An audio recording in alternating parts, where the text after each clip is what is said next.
Here's a question for you. I'm going to show you 3 board games. Which one do you think is the most thematic? There's Gloomhaven, Twilight Struggle, or Food Chain Magnate. Now, if you're familiar with all 3 games, maybe an answer jumps out at you, or you might not be familiar with any of these games. In any case, in this video, we're going to be taking an in-depth look at theme in board games.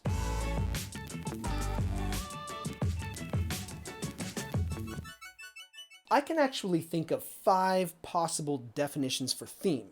So depending on what you're looking for, when you're looking for thematic games, you may or may not think that something that I think is thematic is as thematic in your own eyes.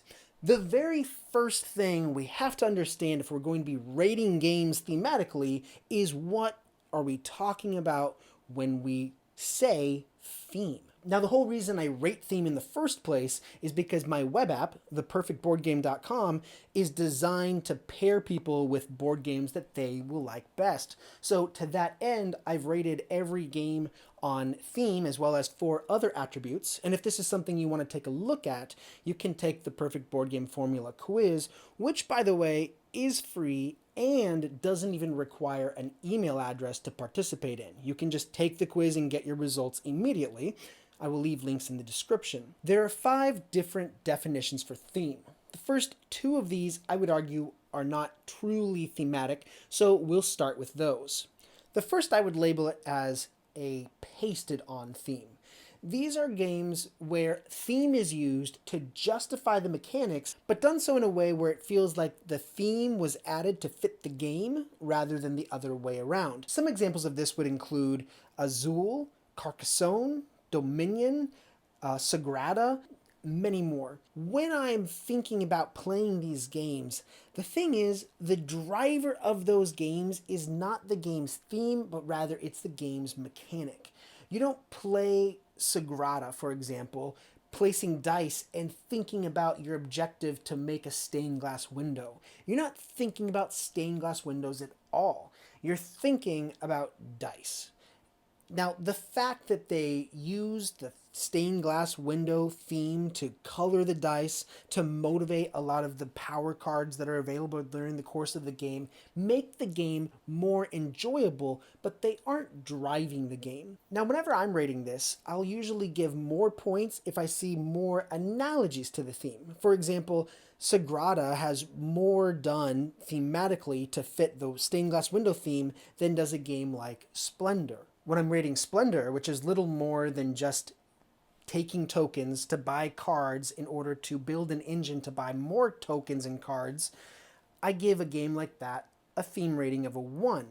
Whereas with Sagrada, I might give it a 2 or a 3. But the thing that defines games like these is that they are being driven by their mechanics. The next 4 definitions of theme all motivate the gameplay. And the next one, while I don't think it's authentically thematic, is a little bit more controversial, and most people who disagree with me on this channel disagree with how I stand with respect to the next definition, which I am going to call the thematic world. These are games that invite players into a thematic world, and there's no better example than Flamecraft. This is a book about the board game Flamecraft. And the book documents the creation of that world. All of the dragons in it, the settings, the artwork. Flamecraft is a game that is so beautiful that it invites players in, not through its gameplay, but because of its artwork. And it is a very engrossing game in that sense. The quality of effort and love that was put into this game to create this world is truly admirable. However, I don't think it makes a thematic game. I think in order to make a thematic game, the gameplay itself has to be driven by the theme. So oftentimes, my most common response to people who ask me what I mean when I give Flamecraft a theme rating of 2 is I say that I give games a high theme score when I can use the theme to justify the rules of the game.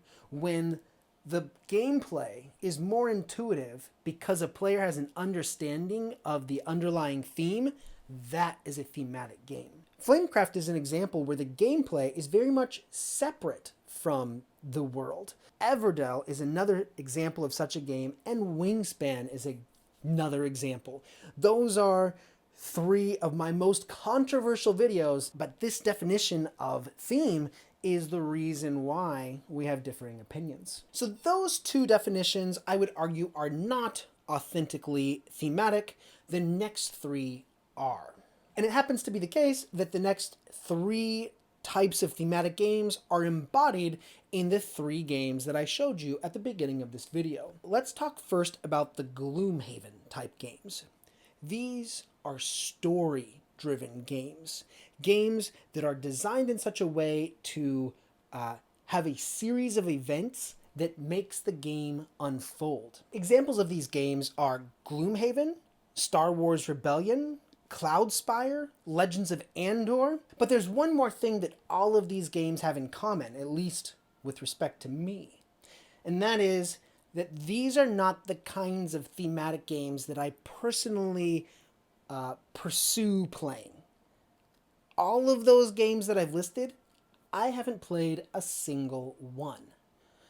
I can recognize that these are thematic games, especially when it comes to IP games like Star Wars Rebellion, and credit where credit's due, they're thematic games, but they are not the kind of games that I play. So generally in this channel, when people ask me questions about these games, or they make recommendations for me to play some new Star Wars game or something, I just kind of say, you know, these IP games, that's not really my scene. I sort of have my specialty on Euro and family style games. I'm going to stick with what I know. So, thematic, yes. My expertise, no. I'll leave it at that. Let's go to the next definition. The next definition for theme is games that are figuratively thematic. These are games where the actions in the game are not necessarily analogous to things you would do in real life, yet the feeling they suggest feels like something in real life. Now, I'm not talking about the ones that are based on games, like I mentioned earlier. These are games that thematically have a weight to them, and they very much feel thematic. So the first example of this is Twilight Struggle.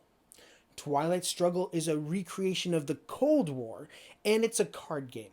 So, if you think about the Cold War, is the Cold War a card game? No, of course not.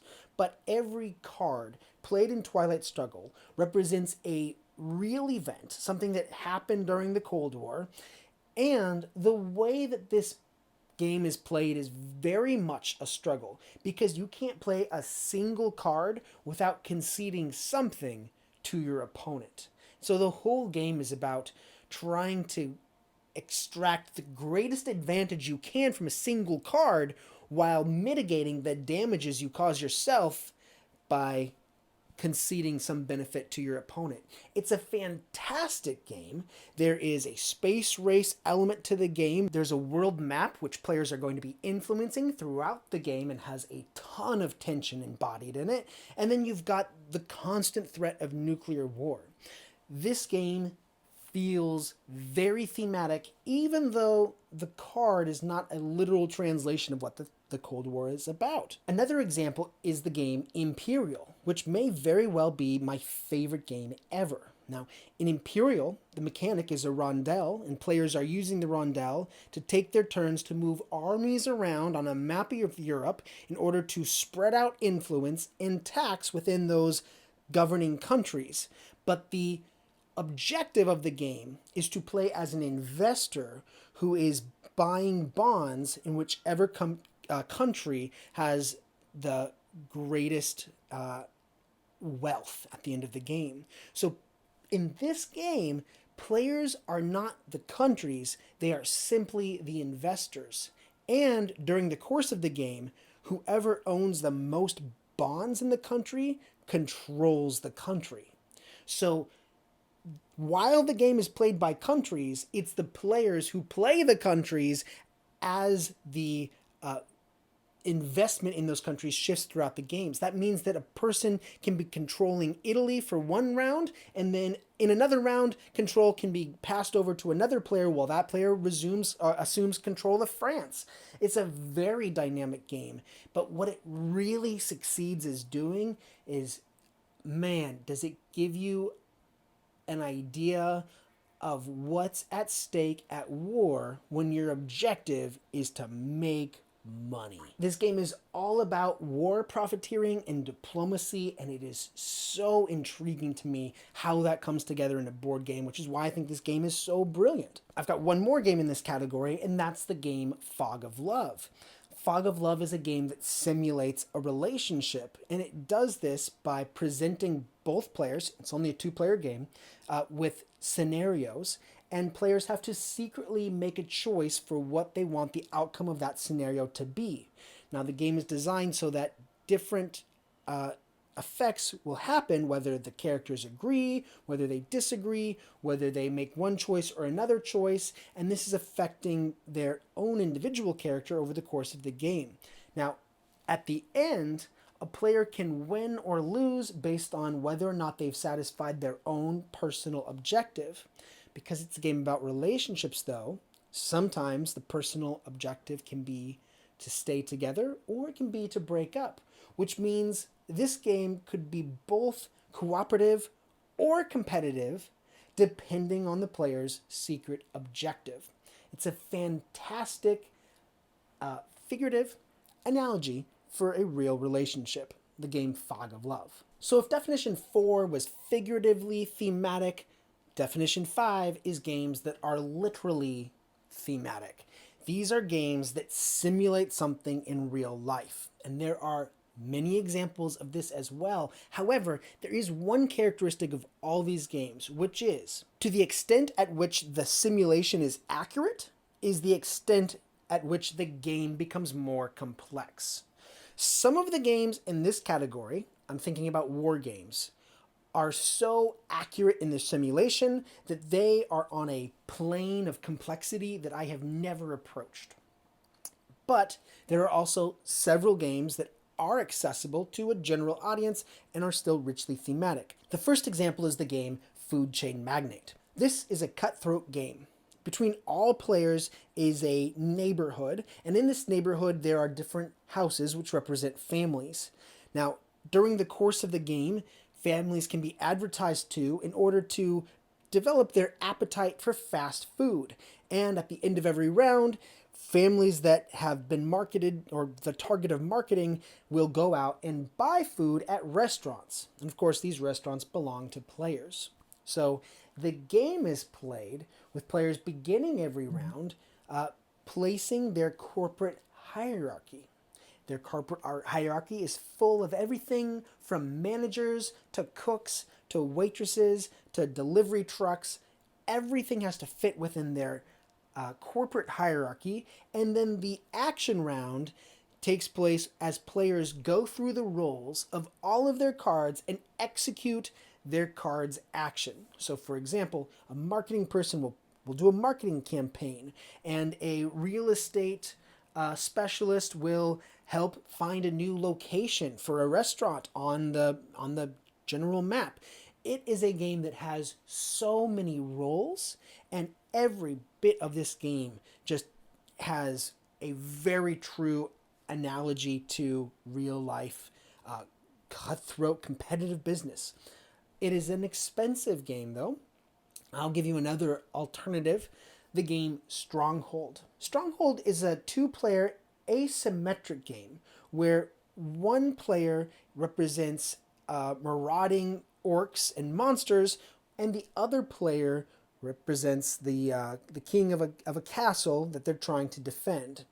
And during the course of the game, the marauders are going to advance their troops to the castle walls, whereas the castle is going to be sending out different soldiers to defend and building up reinforcements to protect from these marauders. The currency that's being spent in this game is time, which is so fascinating. See, you can build more defenses, but the more defenses you build, the more time it takes. And if it's going to be taking more time, at the end of the round of all of your preparations, you give the time that you used to your opponent. And then based on how much time your opponent has, they will invade you. This is fascinating. See, you can build very simple self-defenses in very short amount of time and then give your opponent very little to do with the time that they have. What an interesting mechanic. I really love how fully this embodies its theme. It's just an excellent game about what it's supposed to be. Now, I called this video 5 games with a perfect theme score, but I'm going to give you 2 more because the designer Albin Viard is someone you definitely want to look at if you are interested in thematic games. This designer is fanatic about it. I mean, he's got 2 games, Clinic and Small City. Both games are a little too complex for me to describe in this video, but every aspect is thoroughly fleshed out, not to the degree of some war games out there, which are still more thematic than even these, but they create for excellent, very puzzling games. So if you want to learn more about Small City or Clinic, rather than talk about them in this video, I will leave some links and you can check those out in another video. So that is theme according to how I see it. But here's the thing. On the Perfect Board Game, it's not just my ratings. This is a website that is open to the public. You can actually just create an account, or rather log in using Google, and as soon as you do, after you've reviewed 1 game, you will have the credibility to start upvoting or downvoting any of the 5 attributes. So if you go on there and you disagree with my interpretation of theme, by all means, go on there and rate it according to your interpretation of theme. It's not so much a website for me as it is a tool for the community of board gamers. I hope you enjoyed this video. Thank you for watching and participating in this conversation about theme. I will be doing a video on each of the 5 components or attributes, so you can look for those coming in the near future. Thank you. I'll see you next time. Bye-bye.